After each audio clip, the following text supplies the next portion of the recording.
Welcome to Mongols, brought to you by the Beautiful Game Network. I am Mike. With me is Josh. I totally was not going to do the intro, but then just instinctively did the intro. Josh, how's it going? Going good. I was in Ohio this weekend, and first time I think I've ever done this. I watched the game while I was sitting outside at a campfire on my iPad. Ooh, So nice. yeah, a little bit of ambiance as I was watching the game. That's At least the awesome. first half, getting That's some very cool. s'mores and just chilling out outside. That's a great way to watch. Oh, looks like Kevin's here. Hey, Kev, how's it going? Sorry, I'm late. I've never.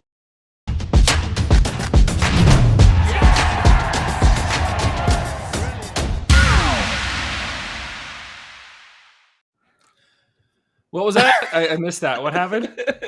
I probably deserve that. Yeah, probably deserve that. Sorry, I had no. to. If I didn't usually join these things with like 2 minutes to spare, then I actually would have probably figured out the problem in time. But no, I had to log in to this thing. Long story short, really weird keyboard thing was happening until I finally figured out, well, I can just type in my password on like another text editor or something, and then just copy and paste it in, and that's what I did. So. But for whatever reason, every time I try to type in my password, it would allow one character and then jump back up to the email address, which was really weird. Fun. So, yeah. That's bizarre. Yeah. How was your weekend, Kev? Good. Nothing out of.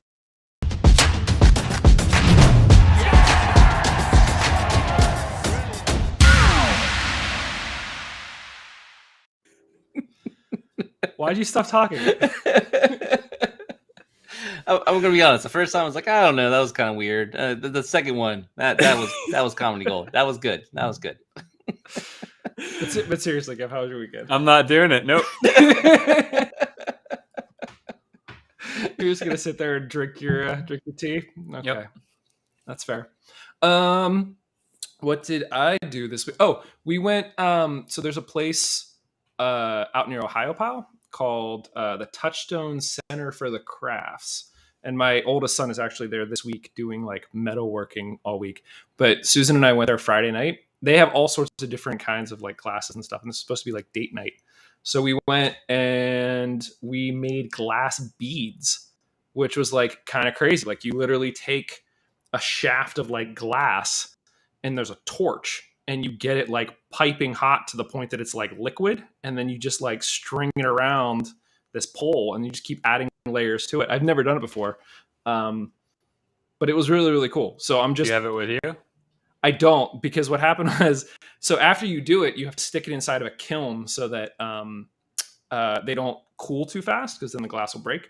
So you stick it inside the kiln, and then it was supposed to be available to pick up the next day. So we were like, oh, okay. My wife took my son up on Sunday to drop him off for the week. We thought we'd get our beads then. And sure enough, I'm going to blame myself. I think when I stuck them in the kiln, I put them a little too close together. So some of the beads like fused together. So maybe next week I'll have like a cluster of beads to show you guys that that are kind of neat looking. But that's cool. I'd never done that before. And the whole thing was so cool because it was probably on, 10 acres. And they had different buildings for different things. So there was like a glass building, there was a ceramics building, there was a blacksmith shop.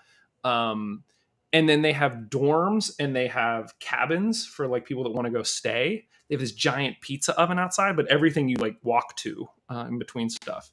But yeah, it was really, really neat. So if you're ever looking for just like a getaway, they have classes like year round and you can learn all sorts of crazy stuff. But Touchstone Center for the Crafts. So shout out there. Very cool. Yeah. But Kev, like legit, did you do anything? No, I'm too... You're not going to get anything out of me. Okay, that's fair. You're not going to get anything out of me for the rest of the show. That's scarred.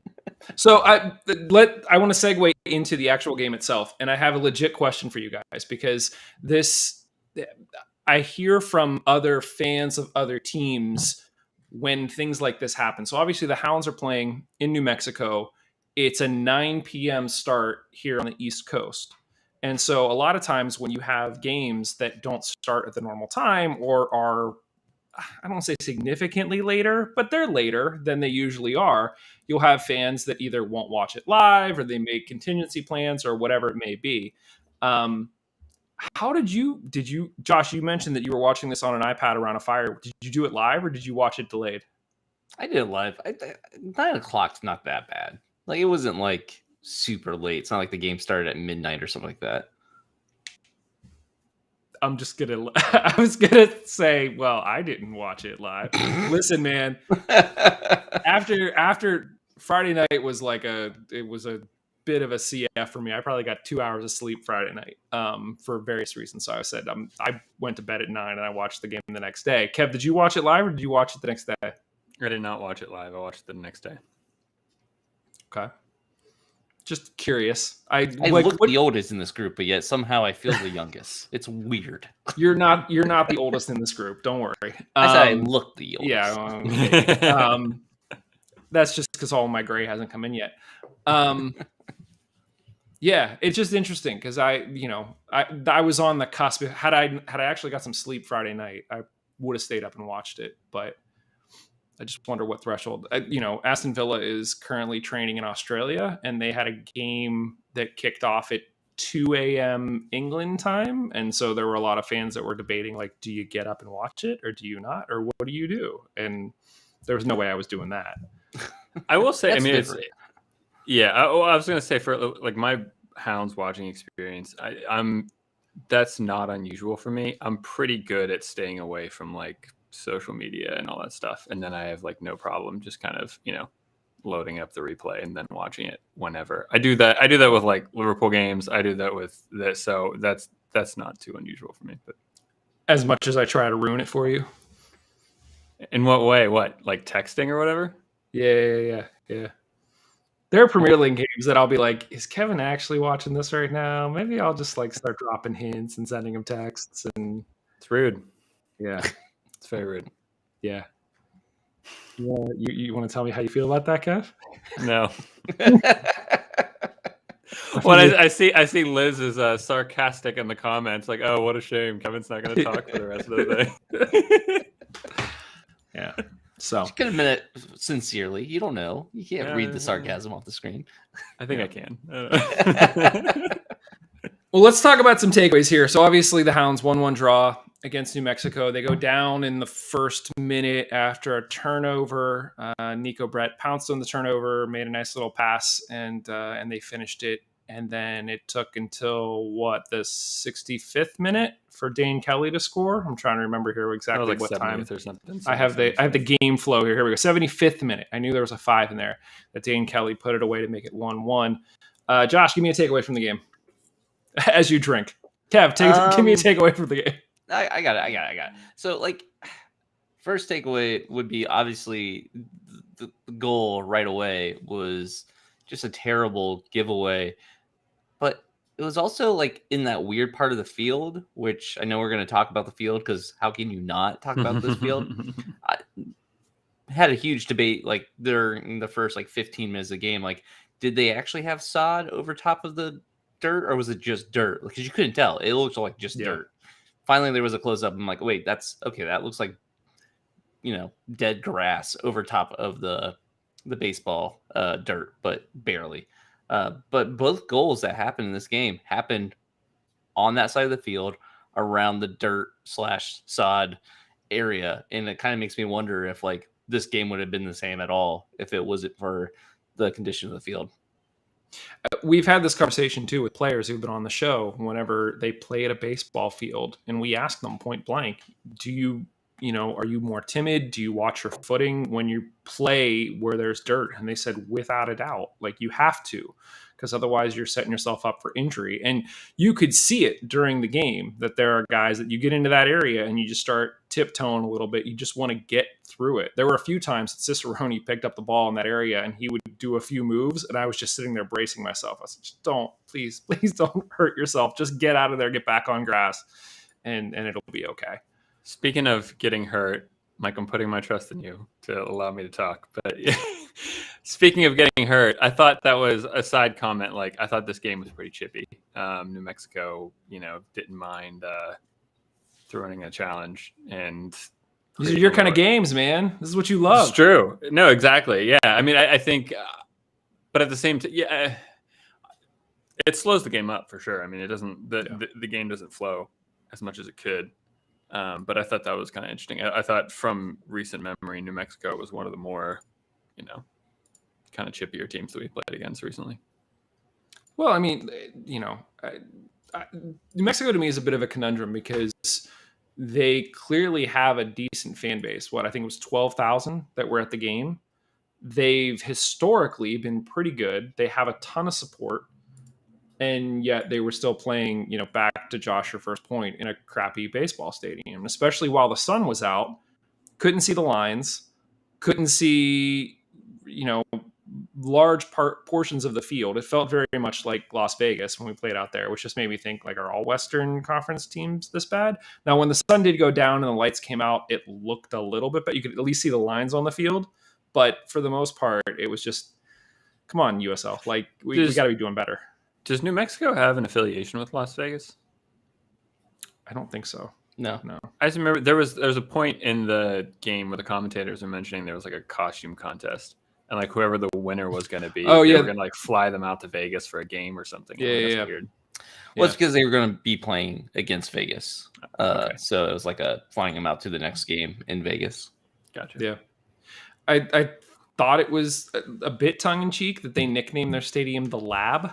Like, I don't know why you would call your stadium the Lab, but it did make me think, if Highmark Stadium had a nickname, what would Highmark's nickname be? I mean, we used to call it the Mark all the time. The Mark? Yeah. The Mark. Have you seen? Okay, that's fair. I'll let that be. There's an SNL sketch with Tiffany Haddish plays a Mortal Kombat character named Boo Boo Jeffries, and she has a move called the Mark, where it's her brother-in-law comes out and berates Scorpion and like yells at him, and his name is Mark. And so anytime somebody says the Mark, I think of that for whatever reason. Go look it up, Boo Boo Jeffries. It's a great sketch. It could be a thing. There's a Los Alamos National Lab that's north of Albuquerque. I know colleagues that used to work out here and then transfer over to Los Alamos and live in Albuquerque, so it could be like that kind of reference. Yeah. And I guess the other thing to point out too, as it relates to Josh, you mentioned if they weren't playing on a baseball field, if they also weren't playing in 100-degree heat, like how would our guys have fared any better? I didn't think we fared poorly, but it does just make you wonder when New Mexico they said it was even hot for New Mexico, but when they're training in that all year and we're still in the low 80s here, that's definitely going to make a difference. So, yeah. Kev, give me another takeaway. I mean, I think there's a lot in this game that dissect and discuss, but one kind of high level one is I thought it was just a really good game. Like, I thought New Mexico played us well. I thought we played New Mexico well. There are times where we haven't shown up in away games. I didn't think that was the case. I mean, short of the first minute. I mean, I even kind of like thought in my mind to like jokingly, but it wouldn't have made sense. But I turned the game on at like 2 minutes. What I missed? Like I was like, we played really well. I don't get it. So yeah, no, it was a really good game. It was open. Both teams went for it. Both teams created a lot of chances. Regarding one of the comments we got last week, I thought that we still had a willingness to press a little higher in this game. And I think from that, New Mexico were kind of cognizant of it and tried to hurt us a little bit with being a little more direct. I think pretty often they had two forwards against our three defenders. And sometimes they found success going more direct, and sometimes, our defenders played it well. So, yeah, I mean, good game. New Mexico played well. I think after the mistake early on with Wheat, I thought he recovered pretty well. I mean, I want to keep giving him his credit because I think this isn't the first time this kind of scenario has played out for Wheat over a game, in that he makes a mistake, but then like doesn't go hiding. Like he kept doing what he needed to do and playing pretty well. Stop me at any point. But well, I was gonna say him and Peters both were trying to take shots from outside the box too, trying to cash in after their luck. I shouldn't say luck. They scored last week. But you could see them pushing further and further up the field at all points during the game. It wasn't just towards the end where there was a scramble. They were taking their shots. So, yeah, you got to give credit where credit's due. Yeah. Oh, go ahead, Mike.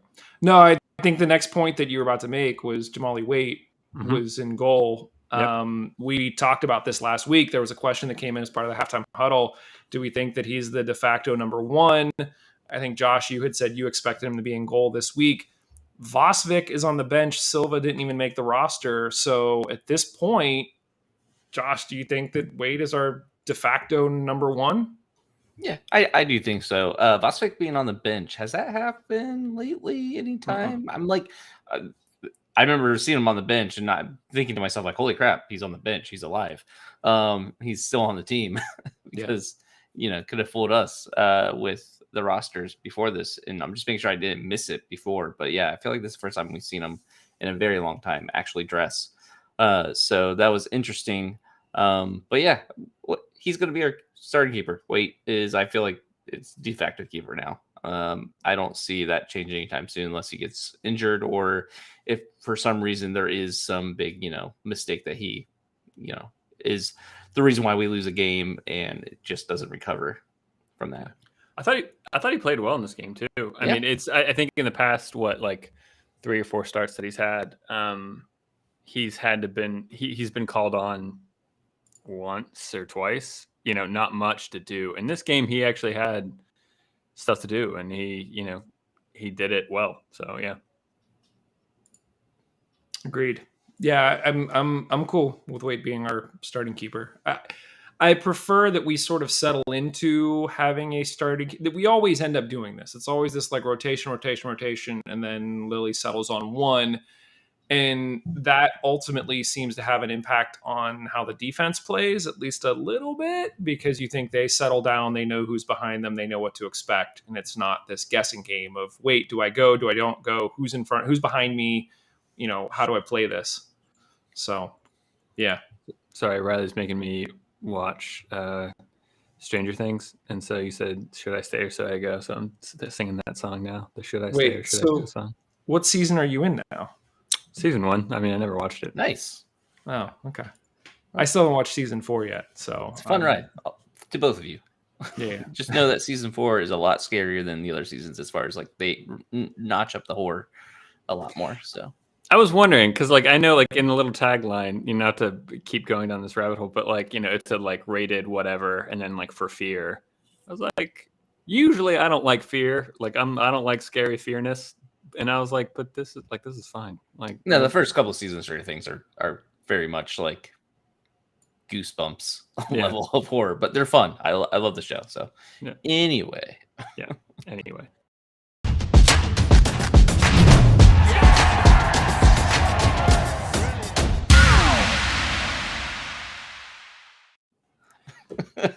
I don't know if you guys noticed, but it seemed like this was the second week in a row that we had a trick play off a set piece.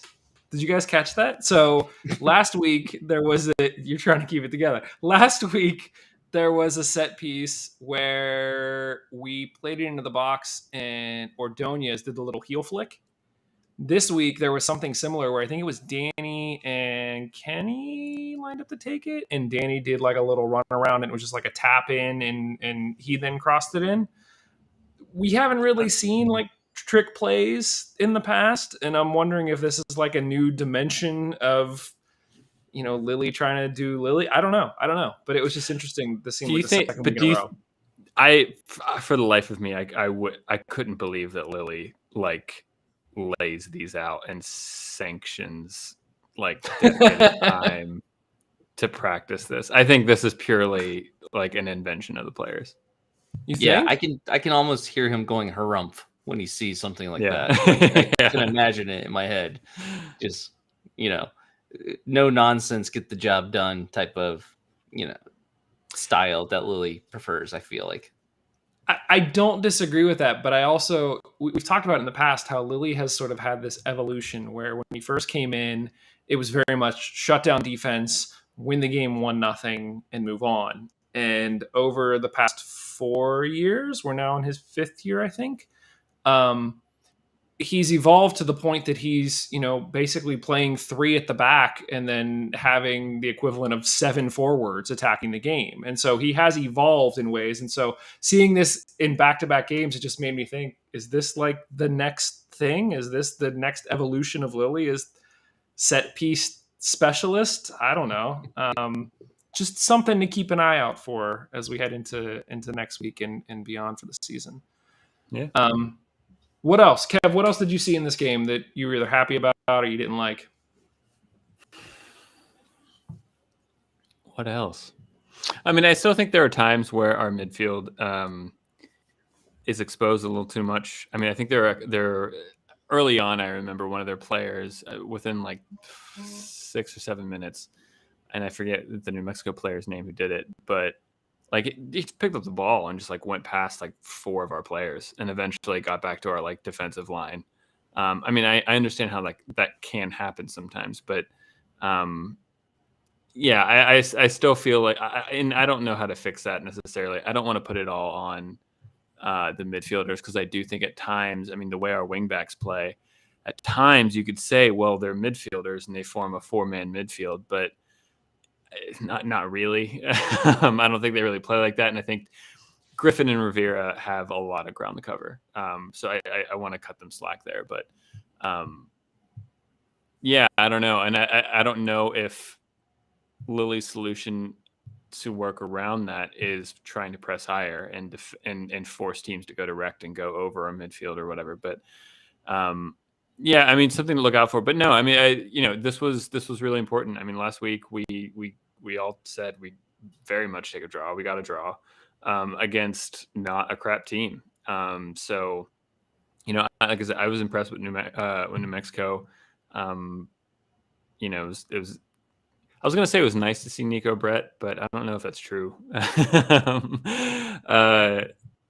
Nico Brett, this felt like a different Nico Brett. He, when he was in Pittsburgh, he'd pick up the ball and go straight to goal, and it seemed like his first instinct here was to be a distributor. So I don't even know if he got a shot on net. I don't think. I can't recall. I could be wrong. Yeah, he seemed to be more playmaker, Brett. So good for him. I guess another thing we could talk about is the disallowed goal. It was really hard to tell. So Russell Cicerone gets a 3 ball from Griffin, and it, speaking of pressing, he gets caught offside, and there was no good angle from our feed. Like, I could not tell if he was actually offside or not, if it was a bad call. But also the players didn't really seem all that interested in, arguing about it. So either discipline on their part to just, keep their head down, get the job done because they know they're not going to be able to change the ref's opinion, or it was probably offside.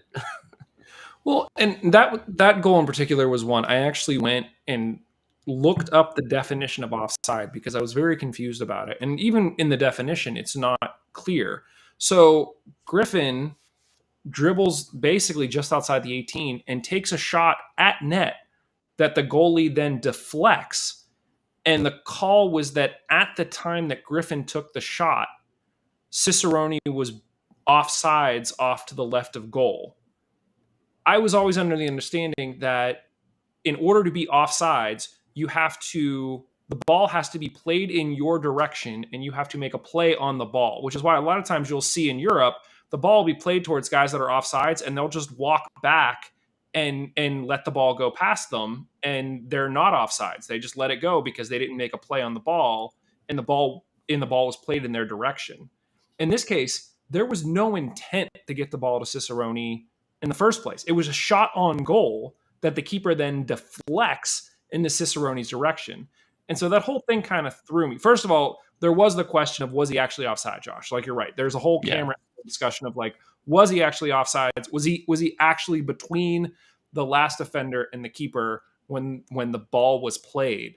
But to me, that whole conversation becomes moot when it was never the intent to put the ball in his direction in the first place. It was a shot on net that the goalie then touches and parries away to Cicerone, who's there. The goalie could have caught it and tried to roll it out, and Cicerone wouldn't have been offsides. because the goalie just played it to him. So, Yeah. Kev. Well, no, I mean, yeah. If the goalie catches it and then makes a play on it, then that's different than, because in some ways it's essentially a save is essentially. I guess you can probably read that as a deflection, in which case it's kind of a continuation of the original play, and in which case, like, however that works out. So yeah, I mean, I think the way it's all interpreted is Cicerone was offside the moment the ball left Griffin's foot, and trying to catch it. I mean, he was within the realm of possibility of being offside from the camera angles that we were given. That being said, I think it did look really tight. I don't know. Hard to say, but yeah, there is that gray area line of like, well, maybe it's not a gray area line. I don't know. But like when you like palm it and push it, even if you're directing it in a direction, the goalie's not catching it. The goalie's not. I mean, it's so if you're offside, you're offside, and that's kind of how it works, I guess. Yeah, I always thought that was offside, like because he was offside when the ball got kicked, and then he directly contributed to the goal, obviously, because he kicked it in. But like the players you're talking about before, and like European and that kind of stuff, is like them just walking around after they were offside, because then they don't interact with the ball. You know what I mean? Like they're not going to kick it in after, like, or they would be considered offside. So yeah, that's fair. I don't like it, but I'll take it. I was going to say, I mean, usually when stuff like that happens, I think it maybe leaves more of a bitter taste in my mouth. But it sounds weird I'm saying this, but I almost would argue that, like, even if that goal was allowed and it stayed in, I don't know if it would have changed the look of the game that much more than how it ended up playing out. Like both teams it wasn't like, it was 1-1 and we each created one chance and scored off that one chance. I mean, chances were going, for both teams, left, right, and center. So yeah, I mean, it doesn't feel like we were kind of robbed anything here. It was a good game, kind of in the context of that happening. Yeah, I made a comment, I think, within the first like 20 minutes of this game. Like, I feel like the Hounds had multiple goals in them for this game.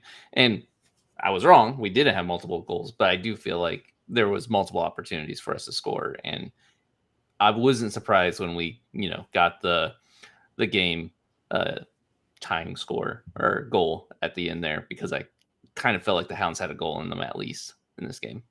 Yeah. This was one too where sometimes whenever we make our subs, you wonder, are the subs actually going to make an impact? And clearly they did. I mean, Dane Kelly gets the goal, but I thought Mark Ibarra also played well. He ended up coming in and taking all the corners and set pieces after he came in. He added a little bit of grit to the midfield that I think not necessarily was missing, but especially when it's 100-degree heat and you got the guys running around like crazy, you add a little bit of something for the last 30 minutes. It can sort of change the game a little bit. So, no, I mean, nothing else really to add. I thought overall, Kev, like you said, I thought it was a good game. I think anytime you go across the country and you play in 100-degree heat and you're playing against another team that's pretty good and you're playing on a crappy baseball stadium and you have a showing like that, we talked about this a few weeks ago where it was almost more important that we looked good and that we played well, more so than the actual score line. And I feel like this is a case just like that, where we looked good, we played well, we didn't wilt under the, giving up a goal in the first minute. We kept fighting and literally could have gotten the game winner towards the end. We kept pressing much more than New Mexico did in that second half. We were the better team in the second half by far. Yeah, good showing. I would have loved the 3 points, but really, really happy with one. And now they come back and get ready for Hartford. So, I mean, we should really talk about that goal, though. That the Hounds goal was great. Fantastic goal. Like Cicerone being able to do that through ball that just looked like he just barely deflected it out. And then, Dane Kelly actually getting back on the sheet. It feels like it's been forever. Yeah. Kelly Rosales picked it up at like midfield. It was just a slight pass to Cicerone, who did a one touch to Kelly, who did a one touch through the keeper's legs to score. Yeah. It's funny because, like, beginning of the season, we were talking about, man, Dane Kelly's scoring up, and like Cicerone's having a dry spell, and it's really bad because Cicerone can't get just that chip off his shoulder trying to get that goal, and he finally gets a goal, and then it's okay. He feels like he's back in it now, and now it's almost the opposite because dang, Kelly hasn't scored in a while. It's like it's kind of sucks he hasn't scored in a while, and here's Cicerone like giving a great assist there, and yeah, it's just if they're both firing on goals, that'd be great. Yeah, I was saying, I don't think the assist over the goal. I think an assist or goal, especially that kind of assist, I think Cicerone will internally still be as pleased, even if that was a goal or whatever. I think Cicerone played well, and he created the chance that led to the tying goal. So he gets 2 goals against Red Bulls, and has been playing well ever since. So it feels like Cicerone's kind of back on track outside of that entire, team wide. Oh, that was my point. Yeah, I wasn't saying that he's like back. Yeah. So I'm just saying he's firing all cylinders. It feels like, and Dane Kelly's the one that's kind of like, man, it'd be really cool if Dane Kelly could get a goal because he needs to get back on. Yeah, and I mean, look, the assist was good, the build-up play was good, but the finish was also very, very, very good. I mean, to have the speed to get by the players that he did, the quick one-touch poke through, I think it was through the keeper's legs or off the ones. Yeah, it was a great goal. Celebration was great, and although I'll say, I mean, I don't think he starts in the next game. I mean, I think Dikwa probably still starts, but yeah. Same. No, and just back to Cicerone real quick. If anyone ever doubts his commitment or his effort level, just look at the pure elation on his face after Kelly scores. The way he turns and this guy is in it 150% every single game. So if he's going through a goal drought, it's not for lack of effort. Like he's busting his butt out there week in and week out. So yeah, no, that was great.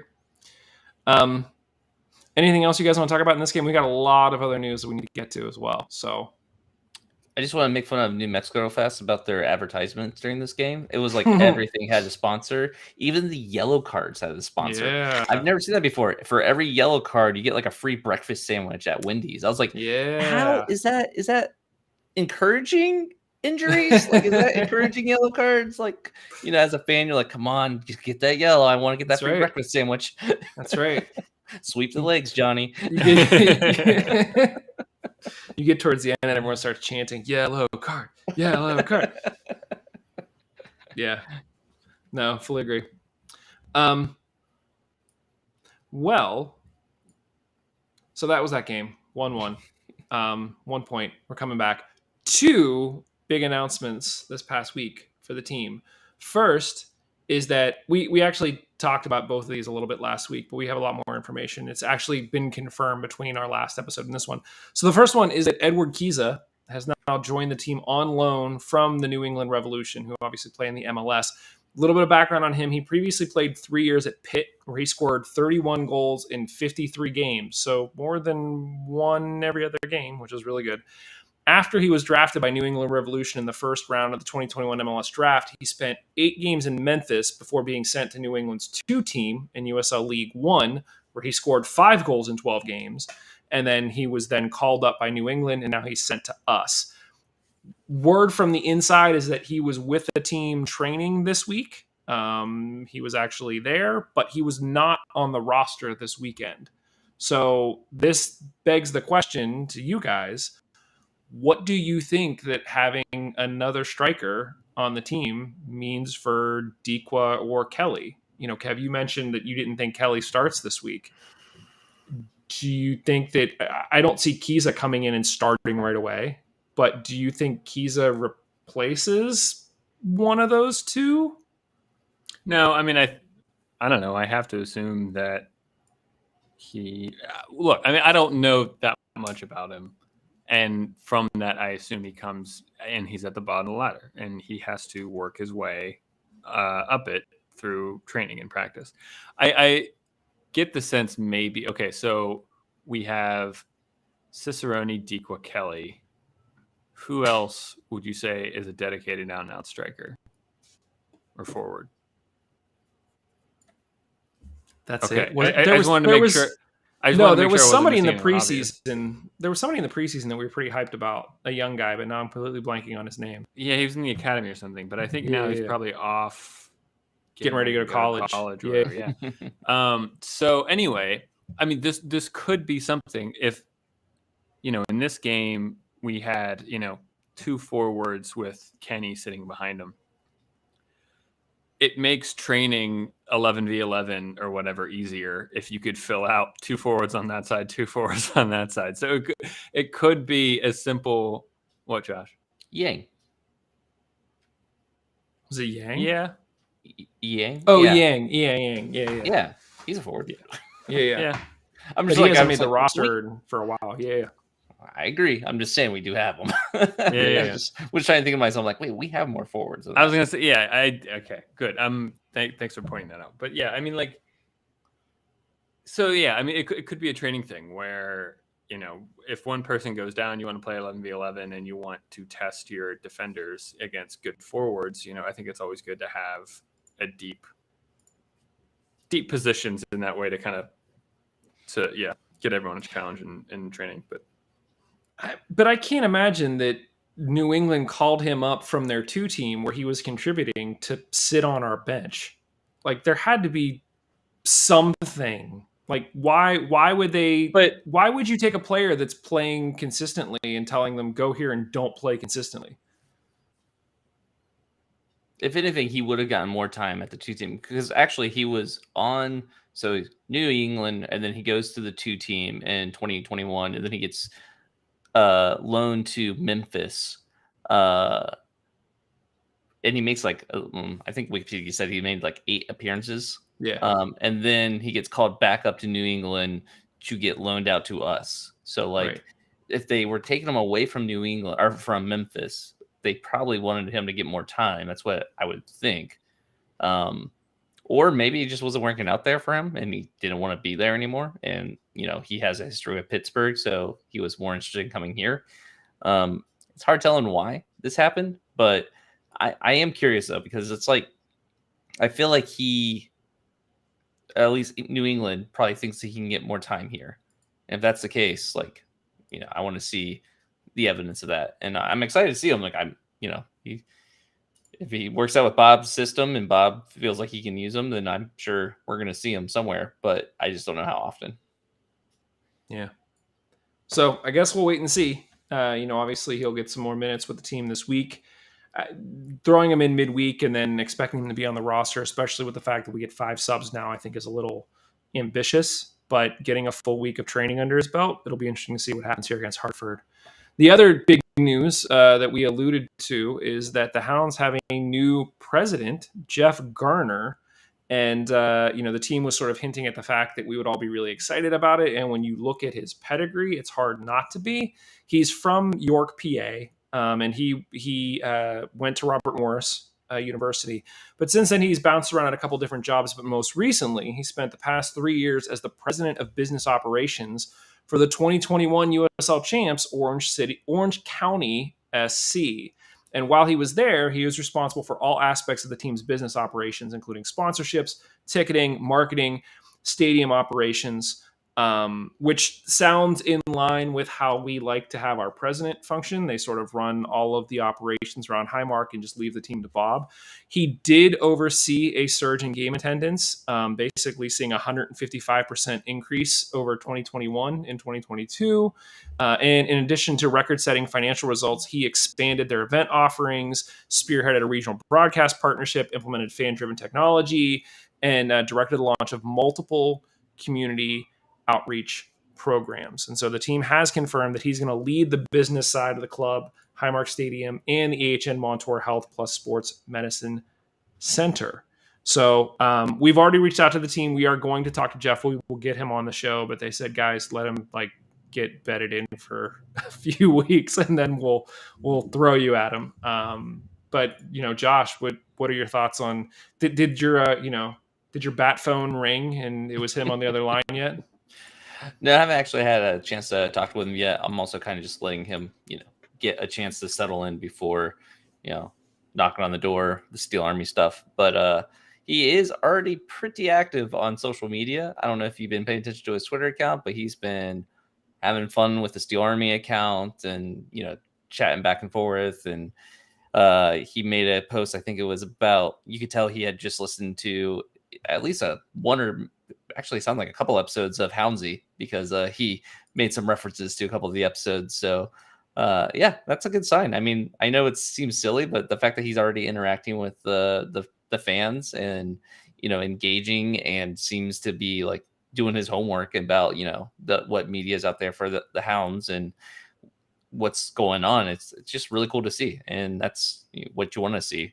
It would be also nice to hopefully we see some changes being made in the front office as far as the way things are run, and we see him leave his mark. And yeah, I'm excited. Seems like a good hire. Yeah. One of the things I'm really excited to talk to him about is Kobe Henry, who played for Orange County, basically came through their youth program, and they sold him for, I believe it was 7 figures to League One in France. So he was very proud of that as an accomplishment, but that sort of signals a direction and a focus for really trying to get these players and move them up. I mean, you're seeing a couple players now that started in the USL and are now in the Premier League. And so there is this push to try to keep generating local homegrown talent, selling them overseas, getting some money, getting them into the system. Kev, what are your thoughts on having, Vic? We love talking to Vic. Vic was great, but Vic also had sort of a baseball background, didn't really have a soccer background. Here you have a guy that spent 3 years in Orange County, and Orange County won everything last year. So what's your take on this? Just that. I mean, I don't have much of an outlook, anything that what you guys have already said. I'm not that close to these kind of parts of the club. I'm not that concerned or interested with these parts of the club. That being said, I mean, yeah, everything on paper sounds great. I mean, to the point of, yeah, being in soccer rather than another sport, I think matters. Being part of a club and a culture where expectations are knowingly high based off of what you've previously done matters. I mean, and I think equally like what Josh says, when he's speaking the lingo and the language of the community here in the club, that matters as well. And so, yeah, I mean, I never get my hopes up too much with stuff like this, because I think it's hard enough to try to track and understand what like new players to the door are going to do for us, let alone people who we don't see every day and like can't measure their performance directly, especially in the short term. But yeah, we'll see. I mean, it's all signs seem to be very positive. So yeah, feels like a good deal to me, especially with him being a local guy. He gets to come back a little bit, we talk about basically 2, I don't want to say local signings, but Kiza was here for 3 seasons. And now we have a president who spent a lot of time at college in the area as well. So yeah, I will say, things. I mean, I think kind of like office-based appointments, like i.e. non-player, I don't know what to call it, but like non-play. Sure, I was gonna, but like, yeah, like non-player club improvements, I think matter a lot more for us in the long run. I'd rather knock it out of the park with an appointment like this, or the like the training facilities that are being developed, or any kind of stadium expansions. All of those, I think, build a slower growth, long-term health of the club. So yeah, I mean, that's important. So I also think it's really important that he spent 3 years in Orange County, because we're so used to having a president that lasts a year to a year and a half. Yeah. So here's a guy that's like used to being somewhere. And I think that's, again, Kev, back to your point, that's really important for building sort of a long-term projection of where you would like things to go. You kind of have to be here longer term to sort of see it through. Yeah. So yeah, all good stuff. Can't wait to talk to him and have him on the show. It sounds like he's going to be a fun guy to talk to. So if you do have questions for him, start sending them over now, and we'll just make a list, and we'll go from there. Guys, let's take a quick look at the standings and sort of see where things lay about a little bit past midway through the season. We are currently in 4th place with 34 points. After that draw, we are still tied with Detroit, who are in fifth on 34 points. And then beneath us, you have Birmingham, which are knocking at the door with 32 points. Miami is at 28, and then you sort of have a drop off to Tulsa underneath the playoff line at 22. Kev, last week you sort of alluded to the fact that you unfortunately don't see the top three dropping out of the top three at this point, short of any sort of meltdown, which we've seen Indy do time and time again. So it very much is possible. But Louisville is sort of running away with things with 42 points, Tampa at 39, Memphis at 38. So we are at least 2 games back on the top three. So we're going to have some ground to make up. Anything from the standings that sort of jump out to you guys that either give you pause or it's just it is what it is? Let's move on. Freaking Louisville, man! Like they're amazing. It just, every year it's like, well, could this be the year they trip? And there's they have some turnover like this, no. Five straight wins at least, because we're looking at the last 5 results for each team on the screen. I don't know what they're doing, but yeah, I mean they have a game in hand and they're 3 points ahead of Tampa, so I don't see that changing. I still don't see the top 3 changing. Although Memphis, maybe, I don't know. And yeah, what I'm excited about now is like the race between us and Detroit. I think Detroit has been such a fascinating story for the season so far. I've enjoyed the games that we've played against them. They're new, blah, blah, blah. So, yeah, I think this could be – I'd rather our rival be Louisville, but, maybe we're developing something with Detroit with how close we are in the table and some of the games that we played against them. Yeah, I mean, that's a big thing is just Detroit right on our heels, and it's kind of back and forth. And, yeah, I'm hoping we can pull away and start being more on Memphis's heels than having Detroit on ours. So that's the hope. And it's still, I mean, I think Memphis is definitely still within range. I mean, and so is Tampa for that matter. It's not like those 2 teams are all that far ahead of us. So I do think they're still within striking distance. Louisville, it doesn't look like it. And Tampa has a really good kind of like momentum right now, so that's also gonna be a little bit harder. But Memphis lost the last game, so it's not like it's completely out of the realm of possibility. How is Louisville not in MLS yet? I mean, they got that new stadium, they're selling out all the time, they're just crushing it in USL. Unless the thought is that they are just going to be the poster child of USL. You look at Cincinnati, and Cincinnati were the poster child of USL and then went to MLS and have been terrible ever since. So maybe it's the idea of just stay here and be the big fish in a smaller pond and just crush it. And they'll get there. Garber is the MLS needs all the franchise fees they can get, expansion fees. So once they dry up with the ones that they have right now, they'll knock on Louis' door, and I think Louis will happily go. That's a bummer. Guys, this week the Hounds head to Hartford on Saturday, 7 p.m. Josh, was it Hartford that you said were phonies? Frauds. Yeah, frauds. I don't even think I started that. I think that was probably someone else in the Steel Army. But yeah, Hartford frauds has just been truth as long as I can remember.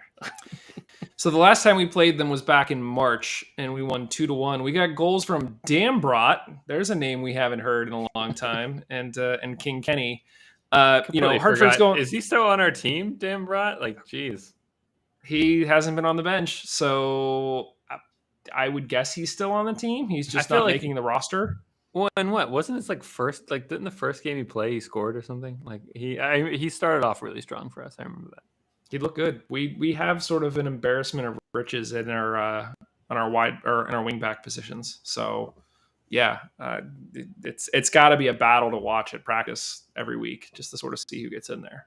So Hartford are going through a bit of a rough stretch. They only have 4 points in their last 5 games. They recently lost 3-1 against the Battery and are at a -3 in terms of goal differential over that 5-game stretch. We are at a +4 over that same 5-game stretch. So far this season, we've scored 12 more goals than they have, and we've let in 5 less. So that's a good thing. They did sign Corey Herzog, so this might be a second week in a row that we might see a familiar forward, but He also has been coming off the bench, and he didn't play against the Battery. He seems to be randomly coming in and out. So unfortunately, our buddy Corey is also having a bit of a difficult time at this point.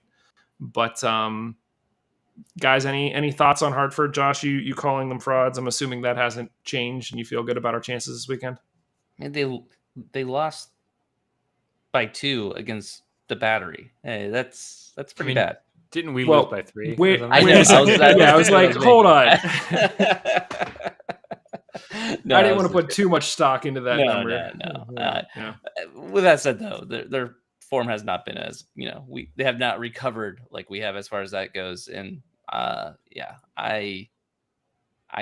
feel like we should be pretty confident in this game and expect to win. Yeah, their home and away records are similar. This isn't like us where we have a very different output home versus away. So that's not something else that we really need to worry about. Kev, how are you feeling? Same. It's weird. I always, I don't know. I think it's something about their jerseys or their colors where I'm like, oh yeah, they're beatable. Like I don't like something about the green and the blue where I'm just like, oh yeah, like they're easy. No problem. Like it's a color thing. I don't know. I think it might have been like a video game thing growing up when I'd play teams like that they were always like worse and easier to beat or something. I don't know. But mentally, that's how I view these teams in my head. I'm a fan of the green, like not their jerseys in particular, but I'm surprised that we don't see green more often. I shouldn't say I'm surprised. I would like to. Grass. If that's the thing, as I was going to say, I would like to see green more often, but not in New Mexico.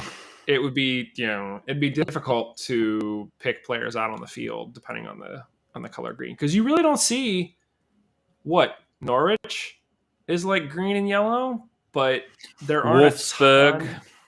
Oh, that's right, Wolfsburg. Yeah, green and white. I'm sure there's other teams, but it's not common. It's not red. It's not blue.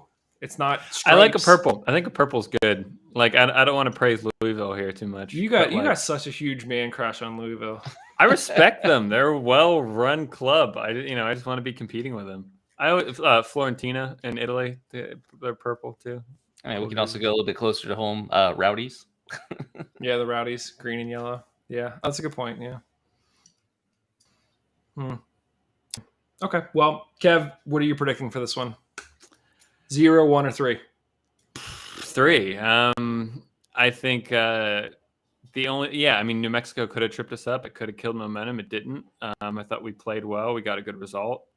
And now we bring it back and get back on the train again. 3 points. Yeah. I mean, a score prediction. I feel like we'd actually been defending pretty well. I mean, the only thing that's kind of shooting us in the foot. Okay, so Wheat kind of makes the mistake that leads to their goal in New Mexico.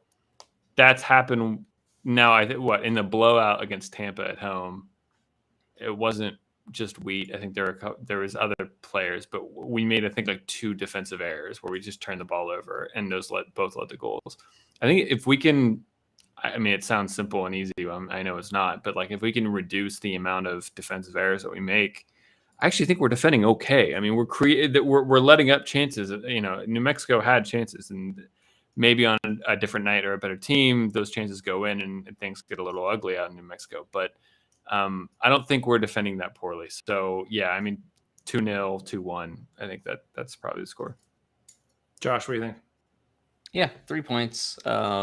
Question is how many goals, and if we're actually going to let them get a goal in. I wouldn't be surprised about 2-0.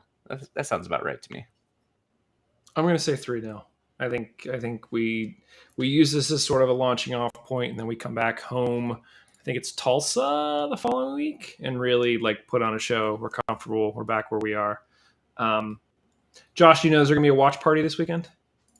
I mean, we always have stuff at Bulldog, but I don't know if there's anything, like, we're not like pushing anything huge, but it would be nice if people show up. I unfortunately probably will not be there this weekend though. But I think rumor I saw online, maybe Soccer Goose is going to be there. Well-known USL Twitter personality.